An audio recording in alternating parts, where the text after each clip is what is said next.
Hey guys, today I'm going to talk about something that I've been piecing together from a few different sources, and I'm coming to realise it might be the most important principle to follow when it comes to planning your health, and that's the idea of the infinite game. It doesn't matter what your game is, whether it's business or family or sport or health, it's so much better to frame your decisions in the present moment with the lens of how will this look in 10 or 20 or 30 or 40 years time. I'm going to give you an example. Now for those of you who are new here, I'm an osteopath and I treat people's injuries. Let's take someone who's doing an 8-week squat program and they're aiming to get to 100 kilograms back squat within 8 weeks, but they injure their back in the process. Now, did that person really care about the 100 kilogram back squat?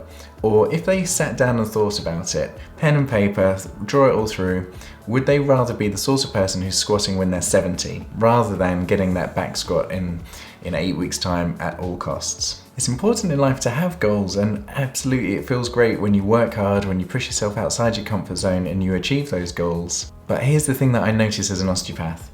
Life happens, other things come along, our work can get busy, our kids can get sick and keep us up at night, other stresses come along and they take their toll on our body too. If you become so focused on that target of a 100 kilogram back squat in 8 weeks, you might not notice the little signs that your body's telling you to take a bit more rest. Whereas if you had this as a loose goal, but your main underlying principle is the infinite game, you're trying to be a back squatter when you're 70 years old, that means that yes, you're trying to achieve this 100 kilogram back squat, but when other things come along, you don't want to get injured. Your primary goal is just to keep going.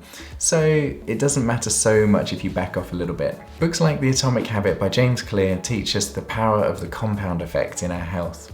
It's so much more important to keep going rather than to break yourself in trying to achieve a short-term goal. If you just do easier workouts but keep going consistently over time, then you're going to end up in a much better place in the future rather than going hell for leather now but getting injured and then needing to have time out. So I hope that this idea of the infinite game can help you ask yourself, are my actions today serving me in 10 or 20 or 30 or even 40 years time? Because if you harness the compound effect, that's the key to having amazing long-term health. If you liked this video and you want to harness the infinite game in your mobility work too, watch this video here where I show you my 3 daily stretches, and until next time, have a healthy week.